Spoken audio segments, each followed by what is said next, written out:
La suite de Fibonacci a été découverte par un mathématicien italien du même nom, né au XIIe siècle, soit 2 siècles avant Léonard de Vinci.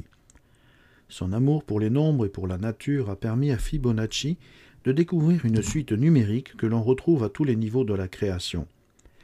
En observant les fleurs, il s'est rendu compte que le nombre de leurs pétales variait de 3, 5, 8, 13, 21, voire même 34 et 55 pour les pâquerettes et les tournesols. De même qu'en observant la croissance des plantes comme cet Achillea pnarmica, il a identifié cette même suite numérique dans le nombre de feuilles et de fleurs.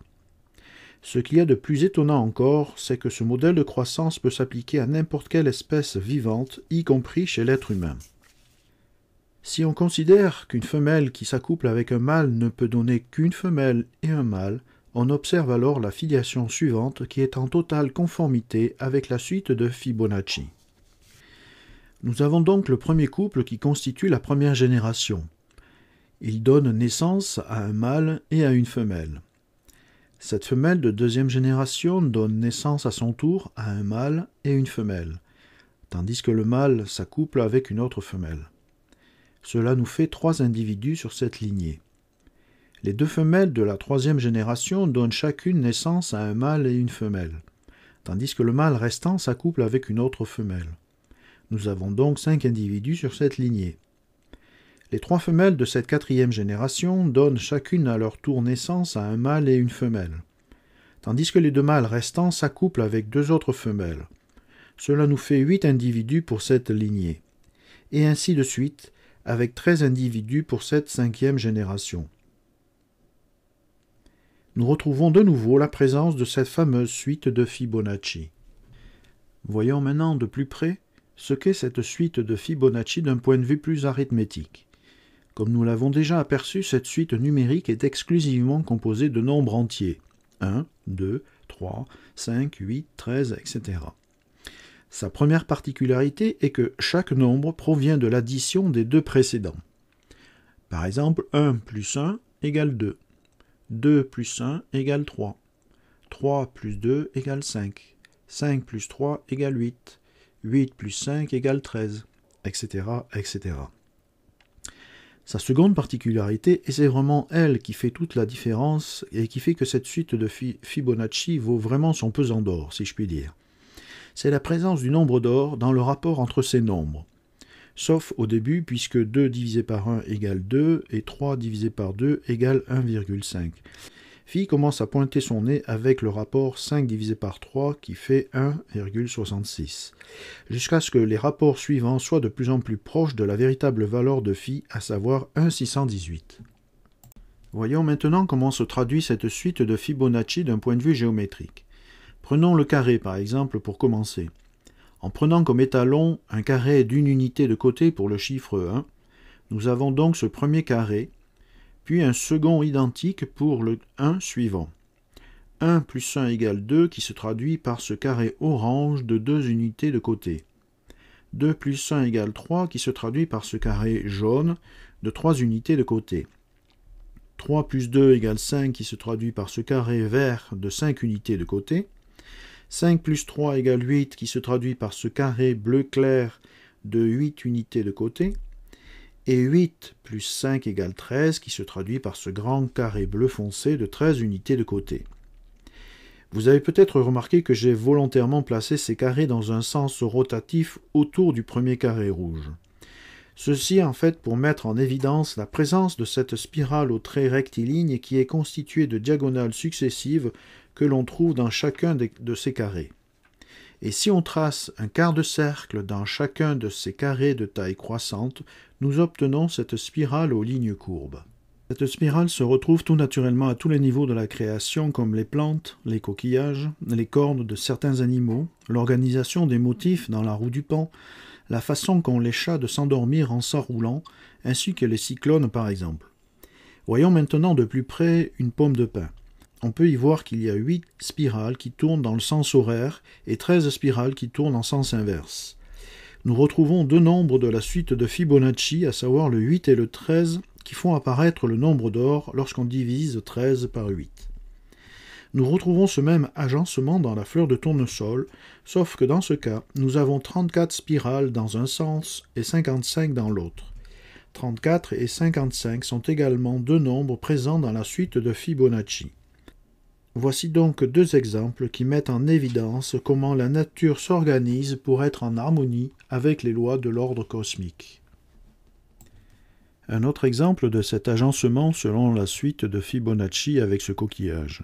Si on considère que cette mesure fait 3, alors nous avons ici 5, puis 8, 13, puis là 21, et enfin 34.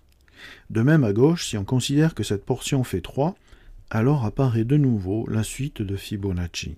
Prenons un autre exemple avec cette fourmi. Si on prend l'espace situé entre ses antennes comme mesurant 3 unités, alors apparaît le 5 ici, puis le 8 ici et là, le 13 ici et là aussi, puis le 21 et enfin le 34. Nous retrouvons cette même suite de Fibonacci dans les proportions de cette pi. De la même façon, si nous considérons que ceci fait 3 unités, nous avons alors le 5 ici, le 8 au niveau de la tête, ici et là, le 13 au niveau du corps, le 21 pour la longueur de ce corps, le 34 pour la plume de queue, et le 55 pour la longueur totale de cette pi. Voyons maintenant ce saumon qui a un corps très allongé comme l'ont la majorité des poissons. Dans ce cas, si on considère que ceci fait 3 unités, nous le retrouvons ensuite plusieurs fois le long du corps grâce aux nageoires. Puis nous trouvons le 5 qui vient faire le lien entre chaque segment à 3 unités. Nous avons là un autre exemple que Dame Nature a trouvé pour être en harmonie avec les lois universelles de la création. Pour finir sur le sujet des animaux, voici le cheval, sur lequel on applique la même approche, à savoir, si ces mesures font 3 unités, nous retrouvons alors le 5 plusieurs fois sur ce cheval, tout comme le 8, le 13, le 21 et pour finir le 34 pour la longueur totale du cheval. Pour en savoir plus sur la présence du nombre d'or dans la nature, je vous invite à visionner cette vidéo sur ce sujet. Abordons maintenant le sujet du corps humain et de sa relation avec la suite de Fibonacci. Commençons avec ce squelette. Si on considère que la tête fait 3 unités, nous retrouvons cette même mesure au niveau du bassin. Apparaît ensuite le 5 au niveau des épaules, puis de la jambe par 2 fois, vient après le 8 ici, puis le 21 et le 34 pour la hauteur totale. En ce qui concerne les mains, la suite de Fibonacci est présente de deux façons. La première est présente au niveau de la longueur des phalanges. Si cette phalange fait 3 unités, alors celle-ci fait 5, celle-ci fait 8, et cet os de la main fait 13. L'autre façon consiste à relier l'extrémité des doigts de telle façon que nous avons ici 3, puis 5 entre l'annulaire et l'index, 8 entre l'index et l'auriculaire, et enfin 13 entre l'auriculaire et le pouce. Une façon inattendue de voir comment la nature s'y prend pour se conformer à ce modèle universel, comme c'est aussi le cas avec chacun de nos bras. Avec un os au niveau du bras, puis 2 au niveau de l'avant-bras, puis 3 os au niveau de chaque doigt. 3 plus 2, ça donne 5 que l'on retrouve au niveau des 5 os de la paume de la main et des 5 doigts.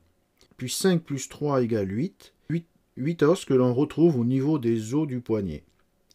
Voyons maintenant comment Dame Nature s'y prend pour le visage humain. Si on prend comme mesure entre les narines comme faisant 3 unités, nous retrouvons alors le 5 au niveau du nez, puis le 8 pour la largeur de la bouche, ainsi qu'au niveau des yeux et du nez, et enfin 13 pour la longueur totale des 2 yeux avec le nez. Pour finir sur la relation du corps humain avec la suite de Fibonacci, voyons ce que nous révèle le canon humain de Léonard de Vinci. Si on considère que cette mesure fait 3, alors nous avons le 5 ici, puis le 8, le 13 qui relie le nombril, le 21 qui comprend toutes les mesures précédentes du haut de la tête jusqu'au nombril, vient ensuite le 34 entre le nombril et le plat des pieds, et enfin le 55 qui est la somme de 34 et de 21. Pour conclure cette vidéo, nous devons reconnaître que nous devons beaucoup à Fibonacci. car il est le premier à nous avoir révélé la présence de cet ordre universel que l'on retrouve à tous les niveaux de la création. Il nous vous ouvre les yeux sur une réalité qu'on ne soupçonnait même pas, mais qui est néanmoins bien visible et bien réelle. Ces travaux mettent en évidence le lien étroit qui unit toutes les formes de vie entre elles et que la vie est savamment et parfaitement bien orchestrée. Nous avons encore beaucoup à apprendre d'elle et de Dame Nature. C'est en ce sens que la suite de Fibonacci est une clé très précieuse pour comprendre l'univers dans lequel nous vivons et pour développer la conscience que nous ne faisons qu'un avec lui. La suite de Fibonacci est aussi un merveilleux enseignement sur le caractère universel et sacré de la vie, enseignement d'une grande accessibilité et qui demeure libre de tout dogme, qu'il soit religieux ou scientifique. Nous arrivons au terme de cette vidéo. J'espère qu'elle vous aura permis de découvrir la nature et la vie qui nous entourent sous un nouveau jour. Je vous remercie pour votre attention et je vous dis à très bientôt pour une autre vidéo.